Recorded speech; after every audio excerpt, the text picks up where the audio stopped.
నమస్తే. నేను మీ Om Prakash Varna, yoga therapist and dietitian. So మన దగ్గర ఆన్లైన్, ఆఫ్లైన్ యోగా క్లాసెస్ ఉంటాయి. అలాగే టైలర్ మేడ్ డైట్ ప్లాన్స్ ఉంటాయి. లైక్ డయాబెటీస్ కానీ, blood pressure, thyroid, over weight, knee pain ఇలాంటి ఏ సమస్యలు ఉన్నా కూడా వాటికి టైలర్ మేడ్ అంటే వాళ్ళ పర్సనలైజ్డ్ ఎగ్జామిన్ చేసి వాళ్ళకి ఏది సూట్ అవుతుందో ఆ డైట్ ఇవ్వడం అనేది జరుగుతుంటుంది. సో లాస్ట్ వీడియోలో కామెంట్లో మాకు అడిగిన క్వశ్చన్ ఏంటంటే, చాలామందికి డౌట్ ఉంటుంది, అసలు మాకు డయాబెటీస్ లేదా షుగర్ వ్యాధి అటాక్ అయిందా లేదా, మేము ఎలా తెలుసుకోవాలి, దాని సిమ్టమ్స్ ఏంటి అని మాకు కామెంట్లో క్వశ్చన్ అడగడం జరిగింది. సో ఈ రోజు వీడియోలో అసలు సిమ్టమ్స్ ఏంటివి, దాని నుంచి ఎలా నివారించుకోవాలి, రైట్, అంటే ప్రివెంటివ్ మెజర్స్ ఏంటి అనేవి ఈరోజు మనం డిస్కస్ చేసుకుందాం. సో బేసిక్గా మనం ఈ షుగర్ వ్యాధి వస్తుందా లేదా అంటే అనే దానికి కొన్ని సిమ్టమ్స్, అంటే నీడ్ నాట్ నెసెసరీ దట్ ప్రతి వ్యక్తికి ఈ విధంగా సిమ్టమ్స్ ఉంటాయని గ్యారంటీ ఏమీ లేదు.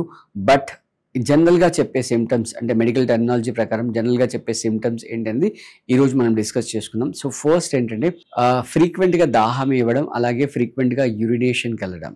ఓకే, అంటే ఎక్కువ దాహం, అంటే రెగ్యులర్గా వాళ్ళకి వేసే దాహానికంటే కూడా కొంచెం ఎక్కువ దాహం వేయడం, అలాగే యూరినేషన్ ఫ్రీక్వెంట్గా రావడం. ఓకే, తర్వాత రెండో లక్షణం వచ్చేసి ఫ్రీక్వెంట్గా ఆకలి వేయడం. అంటే యూజువల్గా ఫర్ ఎగ్జాంపుల్ మీరు మధ్యాహ్నం 1 o'clock తిని మళ్ళీ ఈవినింగ్ 8 o'clock తినే అలవాటు ఉంది అంటే 7 hours గ్యాప్ ఉంది అనుకుందాం యూజువల్ కండిషన్లో. బట్ ఇక్కడ ఏంటంటే ఆ 7 hoursలో మళ్ళీ మధ్యలో 2 సార్లు ఆకలిస్తుంది, మళ్ళీ ఏదైనా తినాలని అనిపించడం. సో ఆ క్రేవింగ్స్, ఆ ఫుడ్ క్రేవింగ్స్ అనేవి ఎక్కువ ఉంటాయి. అలాగే ఏదైనా స్వీట్ తినాలని క్రేవింగ్స్ కూడా చాలా చాలా ఎక్కువగా ఉంటాయి. నెక్స్ట్ ఇమీడియట్ వెయిట్ లాస్, అంటే సడన్గా ఉన్నట్టుండిగా వెయిట్ పడిపోవడం అనమాట. తర్వాత నెక్స్ట్ వచ్చేసి విజన్ అనేది బ్లర్ అయిపోతుంటుంది. తర్వాత ఏదన్నా మనకి గాయం తగిలినప్పుడు అది తొందరగా మానదనమాట. అంటే నార్మల్గా కండిషన్లో, హెల్తీ కండిషన్లో ఏదైనా కట్ కానీ ఊండ్ ఏదైనా అవుతే ఒక 1 week 10 daysలో క్యూర్ అవుతుంది అనుకోండి. ఎప్పుడైతే డయాబెటిక్ సింటమ్స్ వచ్చి, అంటే డయాబెటిక్ అటాక్ అవుతూ, అంటే ప్రీ డయాబెటిక్, అంటే ఆ డయాబెటిక్ వచ్చేసి మన గేట్ ముందు నిలబడింది అనమాట, ఎప్పుడన్నా ఇంట్లోకి ఎంటర్ అవ్వచ్చు అని. సో అలాంటి కండిషన్, దాన్ని ఆ కండిషన్లో ఎలా ఉంటుందంటే ఊండ్ అనేది యూజువల్గా ఒక 1 week 10 daysలో హీల్ అవుతే అక్కడ 20 days టైం అవుతుంది. సో ఇలాంటి సిమ్టమ్స్ కనుక ఉంటే ఇమీడియట్గా ఫస్ట్ మీరు వెళ్ళి చేయాల్సింది ఏంటంటే, బేసిక్గా చెప్పాలంటే మీరు వెరీ ఇమీడియట్గా మీరు ఫాస్టింగ్ అండ్ పోస్ట్ లంచ్ తీసుకోవాలి. తర్వాత నెక్స్ట్ HbA1 లెవెల్ తీసుకోవాలి, అలాగే సి పెప్టైడ్ కూడా తీసుకోవాలి. అంటే బేసిక్గా ఈ సి పెప్టైడ్ ఎందుకు చెప్తున్నాం అంటే, సి పెప్టైడ్ వల్ల అసలు ప్యాంక్రియాటిక్ గ్లాండ్ ఎలా పనిచేస్తుంది, దాని యొక్క సామర్థ్యం ఎంత ఉంది, ఎంత డ్యామేజ్ అయింది అనే క్లారిటీ అనేది వస్తుంది. దాని నుంచి నెక్స్ట్ మనం ఫర్దర్ స్టెప్కి వెళ్ళొచ్చు అనమాట. అంటే నార్మల్ బ్లడ్ షుగర్ టెస్ట్ కనుక చేసుకుంటే మీకు తెలుస్తుంది ఏంటనేది.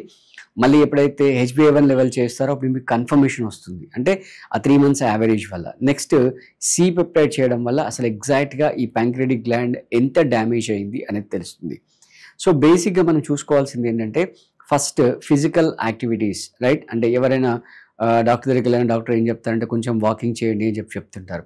సో అంటే వాకింగ్తో పాటుగా, అంటే అవకాశం ఉంటే కనుక యోగాసనాస్, రైట్, ప్రాణాయామం, మెడిటేషన్ లాంటివి చేస్తూ, రైట్. తర్వాత మనం తినే ఫుడ్లో ఖచ్చితంగా ఫైబర్ ఉందా లేదా చెక్ చేసుకోవాలి, ప్రోటీన్ ఉందా లేదా చెక్ చేసుకోవాలి. నెక్స్ట్ మనం 3 మీల్ తీసుకుంటే ఆ 3 మీల్లో ఖచ్చితంగా ఒక మీల్ ఒడిగన్సే రా మీల్ అయి ఉండాలంట. అంటే ఎప్పుడైతే మీకు టెస్ట్ చేయించుకొని కన్ఫర్మేషన్ అయిపోతుందో, అంటే డయాబెటిక్ ఉంది అని కన్ఫర్మేషన్ ఎప్పుడైతే వస్తుందో అప్పుడు ఈ packaged food, semi cooked food ఇలాంటివన్నీ కూడా మానేసేయాలి. ఇంట్లో ఫ్రెష్ ఫుడ్ తీసుకోవాలి. అలాగే తీసుకునే ఫుడ్లో కర్రీ క్వాంటిటీ అనేది ఎక్కువ ఉండేటట్టు చూసుకోవాలి. ఫైబర్ ఖచ్చితంగా ఎక్కువ ఉండేటట్టు చూసుకోవాలి. అండ్ ఇంతకుముందు వీడియోస్లో కూడా మనం చెప్పడం జరిగింది, రాగి పిండి ఏదో ఒక ఫార్మేట్లో మన పొట్టలోకి వెళ్ళేటట్టు చూసుకోవాలి.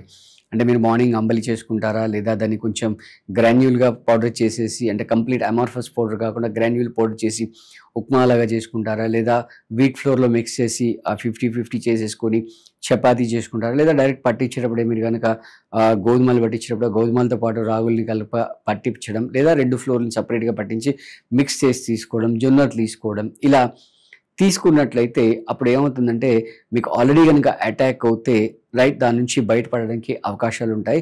ఒకవేళ మీకు ఆల్రెడీ లేదు అనుకున్నా కూడా మీ ఫిజికల్ యాక్టివిటీ ఎట్లా ఉంది, మీ క్యాలరీస్ ఇంటేక్ ఎట్లా ఉంది, మీరు ఎంత శ్రమ పడుతున్నారు డైలీ అనేది, ఇవన్నిటిని ఒకసారి మీరు చెక్ చేసుకున్నట్లయితే మీకు ప్రివెంటివ్ మెజర్స్ అనేవి వస్తాయి. దాని ద్వారా అంటే ఆల్రెడీ రాలేదు, బట్ ఫ్యూచర్‌లో కూడా రాకుండా మీరు జాగ్రత్త పడవచ్చు. ఒకవేళ వచ్చినా కూడా కంగారు పడాల్సిన అవసరమే లేదు. వ్యూవర్స్ అందరికీ చెప్పేదేంటంటే it is not at all a disease.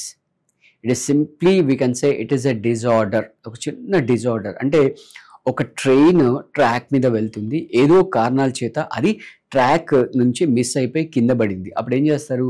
Jack పెట్టి దాన్ని మళ్ళీ ట్రాక్ మీదకి తీసుకెళ్తారు. సో సేమ్ ఇక్కడ కూడా అంతే అనమాట. అది సింపుల్‌గా 1 డేలో లేదా 4, 5 అవర్స్‌లో వర్క్. ఇది కొంచెం టైం పడుతుంది. అంటే అగైన్ మీరెంత సిన్సియర్‌గా చేస్తారు, మీరెంత హోలిస్టిక్‌గా చేస్తారు అని దాన్ని బట్టి. అంటే దాంతో పాటుగా మీ స్ట్రెస్ లెవెల్స్ ఎలా ఉన్నాయి, మీ స్లీప్ ఎట్లా ఉంది, ఇవన్నిటిని కూడా అంటే పర్సనల్ ప్రొఫెషన్‌లో గానీ లేదా ప్రొఫెషనల్‌గా గానీ మీ స్ట్రెస్ లెవెల్స్ ఎలా ఉన్నాయి, మీ స్లీప్ క్వాలిటీ ఎలా ఉంది, మీ స్లీప్ క్వాంటిటీ ఎలా ఉంది, ఈ ఫ్యాక్టర్స్ అన్నిటిని దృష్టిలో పెట్టుకొని మీరు దాని నుంచి ఈజీగా బయటపడొచ్చు. సో మీరేం కంగారు పడాల్సిన అవసరం లేదు.